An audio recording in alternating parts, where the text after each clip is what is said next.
Greetings, seniors. We just read our kind of prologue to Beowulf, our epic saga, right? An Anglo-Saxon written piece. These are Germanic peoples who eventually become the English and give us our language. They would have been influenced by the Scandinavians who are still kind of raiding their shores in England. And so this story, Beowulf, is about a Scandinavian, essentially a Viking type of hero, a tragic hero.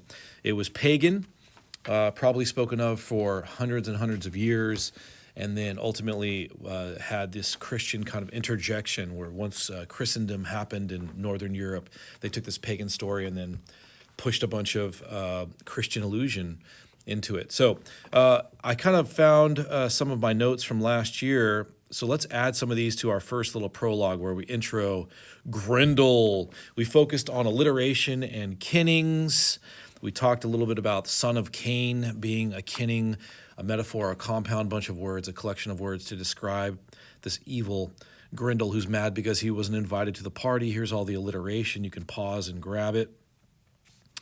Talked about the importance of the mead hall. It was a place of congregation and learning people's stories, and it was entertainment and camaraderie and fellowship, right? There's a theme that God's going to win in the end, but right now it's looking pretty hopeless.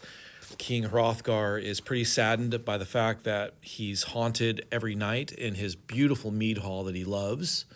And so it sits dormant for several years. He sends out the call for, is there anyone out there who can help us? We didn't really talk about this. We didn't talk about plundering claws, Grendel being a stock epithet. Plundering claws being a stock epithet, that's important for later. A lot of biblical allusion. Shadow of death from Psalm 23, so they would have put that in there in this pagan story. Mankind's enemy right here is a kinning for Grendel. All right. And we talk about Hrothgar's throne being protected by God. Kind of a Job allusion here when Job is plagued in the Old Testament account by the devil. And there's sort of a parallel there with Hrothgar being plagued by Grendel. All right. And then we start our second part. So go ahead and scroll down to the second part, which begins with Beowulf. And here we go. So the living sorrow of Healfdane's son simmered. This is Hrothgar, the king, sitting not in his mead hall and waiting for help. Simmered bitter and fresh, and no wisdom or strength could break it. That agony hung on king and people like harsh and unending, violent and cruel and evil.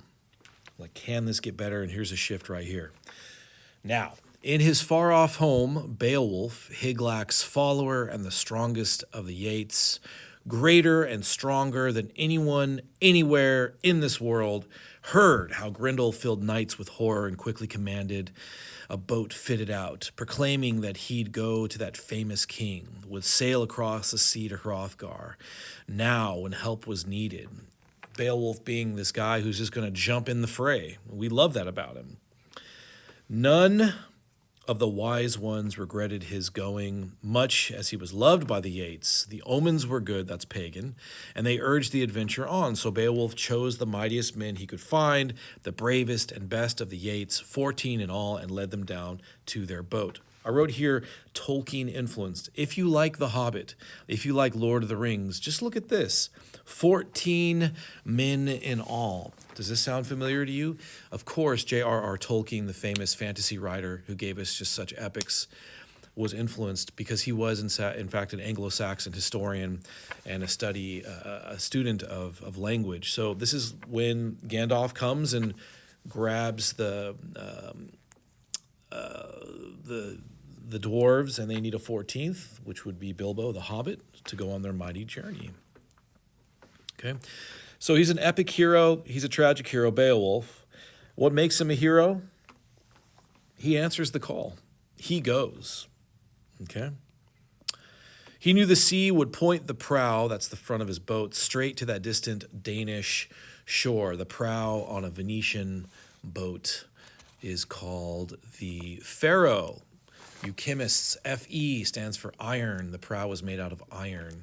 And all those little kind of fingers on a Venetian gondola stand for all of the sestieres, the 6 lands or the 6 neighborhoods in Venice. You've got, what do you have?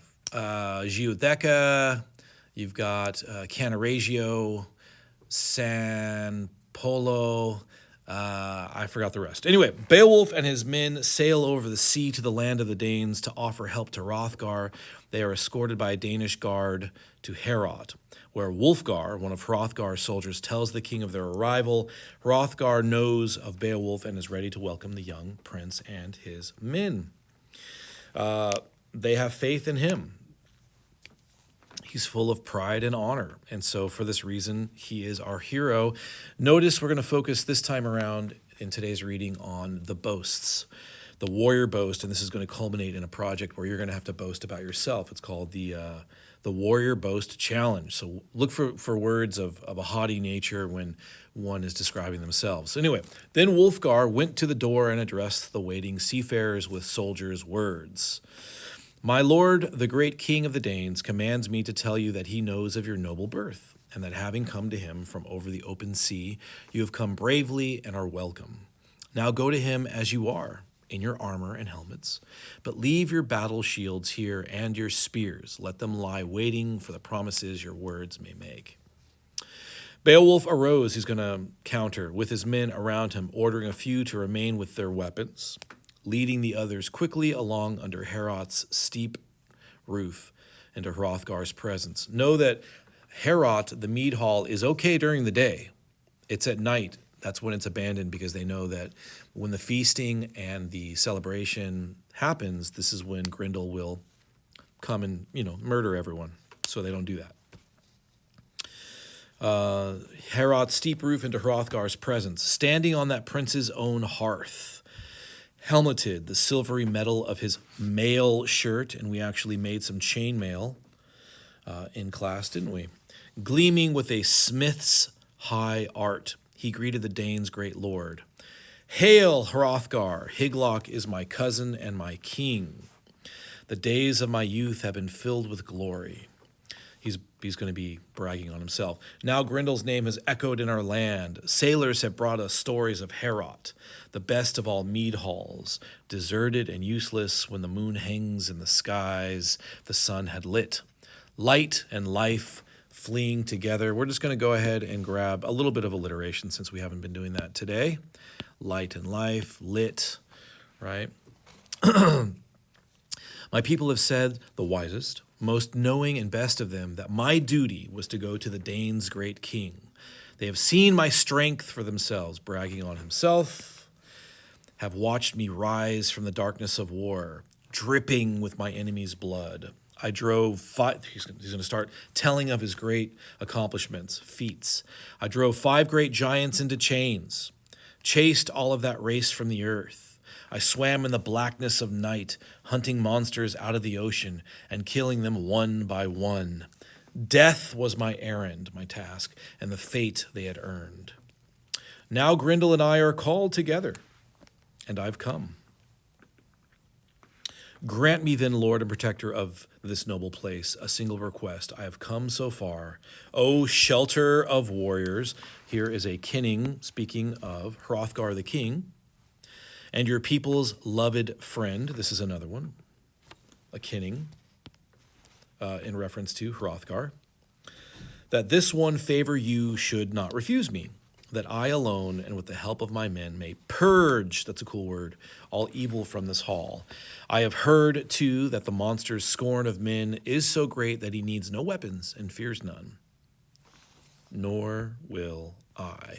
Where is evidence of his superhuman strength? Is it here? Yes. And was it all of this stuff? Yes. He's going to fight this monster barehanded. He's going to do what no other man could do. My lord Hygelac might think less of me if I let my sword go where my feet were afraid to. He's like, I'm the man, and I don't need it. If I hid behind some broad linden shield, my hands alone shall fight for me, struggle for life against the monster. God must decide who will be given to death's cold grip. Death's cold grip is a kinning. Grendel's plan, I think, will be what it has been before, to invade this hall and gorge, another cool word, kind of the antithesis of purge, which is kind of cool. These are not the same.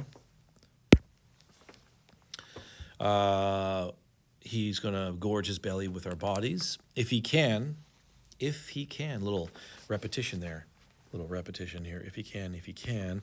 And I think if my time will have come, there'll be nothing to mourn over, no corpse to prepare for its grave. Kind of, he's been bragging, but this seems like a very humble statement, and I really like it. And he's sort of leaving it up to God in a way, and that is neat. And that would be the interjection of Christian ideals, I think, in this very pagan story. We're right here. Grendel will carry our bloody flesh to the moors, crunch on our bones, and smear torn scraps of our skin on the walls. Alliteration.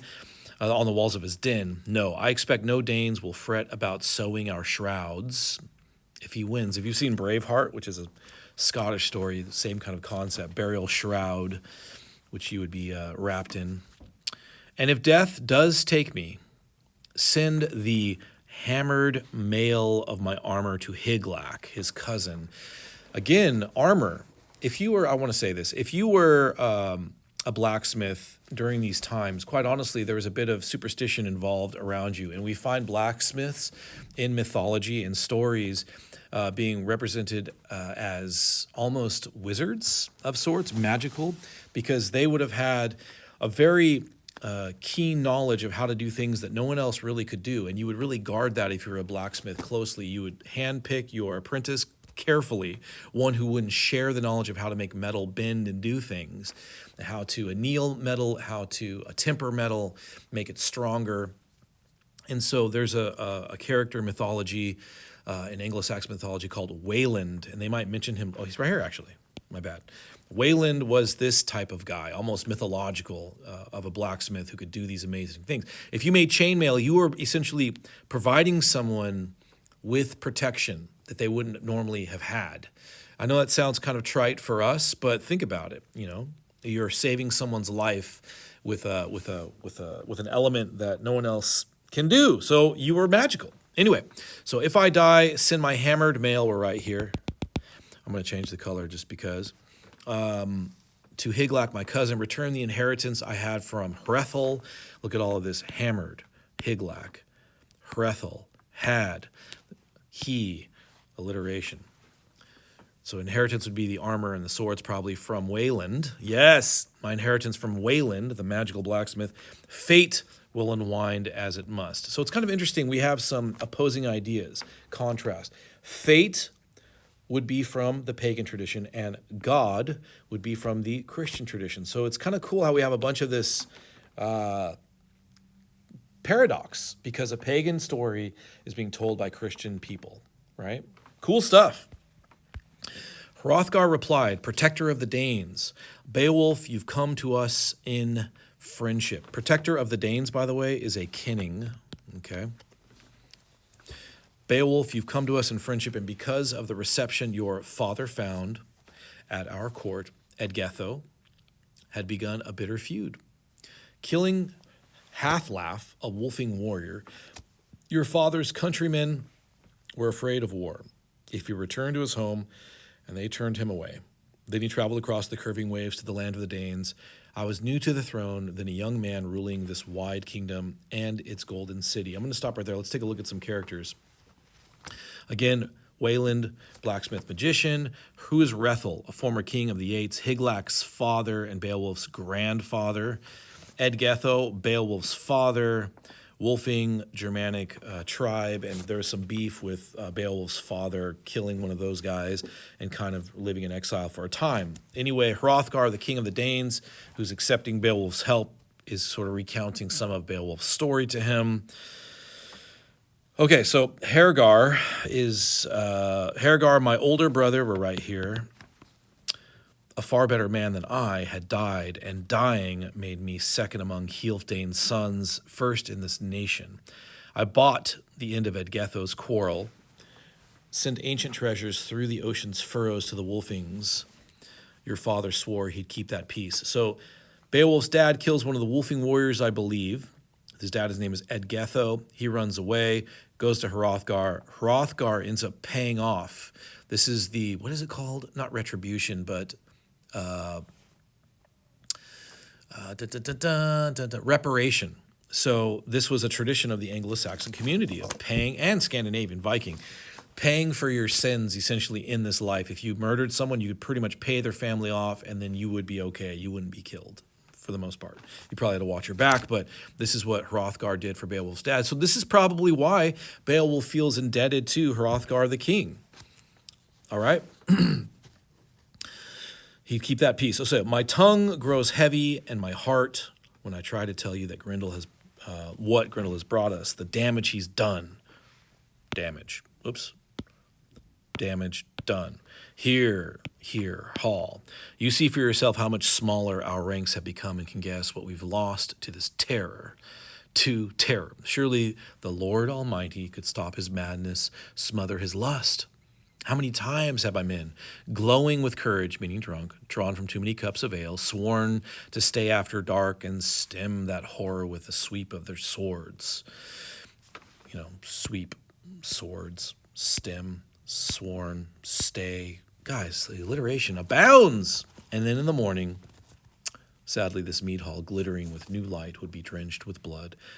Benches, blood, stained red, the floors all wet from that fiend's savage assault, and my soldiers would be fewer still, death taking more and more.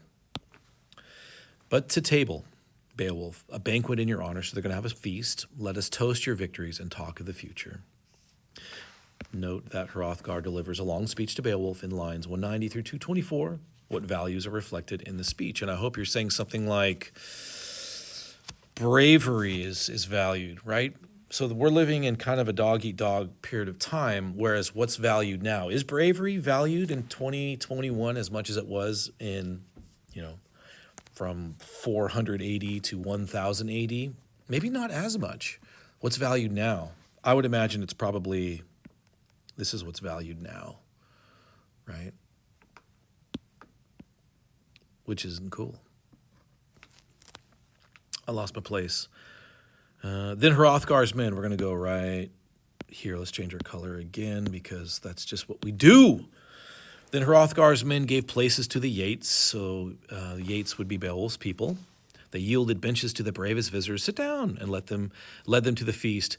The keeper of the mead came carrying out the carved flasks and scouring that bright sweetness. And poured that bright sweetness. This would be the mead, the honey beer. The scop is the storyteller, sang from time to time in a clear, pure voice. Danes and visiting Yates celebrated as one, drank and rejoiced. And this is where we will stop today. Thanks for listening. Hope you grabbed all of those notes and you can scroll back to find them. God bless you.